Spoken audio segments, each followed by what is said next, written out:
السلام علیکم۔ آج یہ ویڈیو آپ کے لیے ایک پہیلی کی طرح ہے۔ اگر آپ اس کو پہلے ہی بوجھ گئے تو آپ انٹیلیجنٹ ہیں۔ اس کو غور سے پورا سنیں گے تب سمجھ آئے گی۔ ریاض سے خبر آئی کہ ابوظہبی کی پولیس نے ایک شخص کو گرفتار کیا جو اپنی کار کی صفائی کر رہا تھا۔ اس نے دیکھا کہ اس کا 2 سالہ بچہ ایک کیل لے کر گاڑی کی سائیڈ پر سکیچ لگا رہا تھا۔ باپ غصے میں آ گیا اور اپنے بیٹے کے ہاتھ پہ مارنے لگا، یہ سوچے بغیر کہ وہ اسے ہتھوڑی کی کیل سے مار رہا ہے۔ باپ کو بعد میں سمجھ آیا کہ اس نے کیا حرکت کی تو فوری طور پر بچے کو ہسپتال لے گیا، جہاں معلوم ہوا کہ فریکچر کی وجہ سے بچے کی انگلی ضائع ہو گئی ہے۔ بچے نے اپنے باپ کو دیکھا تو بڑے معصومہ انداز سے پوچھا، بابا میری انگلی دوبارہ کب واپس آئے گی؟ یہ سوال باپ پر بجلی کی طرح گرا تو وہ باہر نکل کر گاڑی کی طرف بڑھا اور گاڑی کو آگ لگا دی۔ پھر وہ روتا ہوا اس کے سامنے آ کر بیٹھ گیا اور اپنے بیٹے کے ساتھ جو کچھ ہوا اس پر افسوس کرنے لگا۔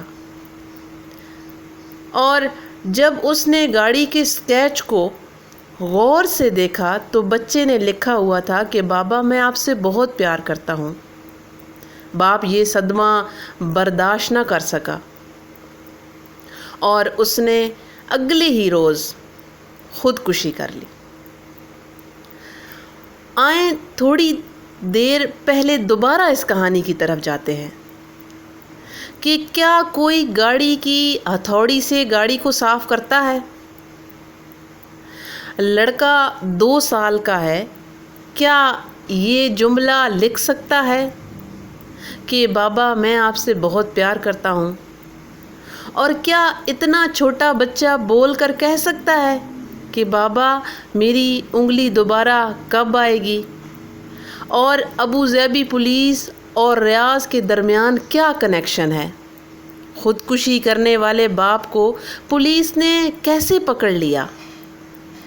دراصل سوشل میڈیا پر اکثر سیاسی، مذہبی اور یہ فرقہ واریت پوسٹ اس طرح سے ہوتی ہیں اور ہم بغیر سوچے سمجھے در عمل کا شکار ہو جاتے ہیں اور جذباتی بھی ہو جاتے ہیں۔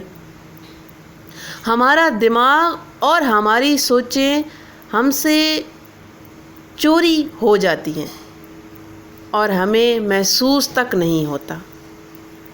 آپ کی اس بارے میں کیا رائے ہے وہ کامنٹ میں ضرور بتائیے گا۔ ویڈیو اچھی لگے تو لائک اینڈ سبسکرائب کر دیجئے اور شیئر کر دیجئے۔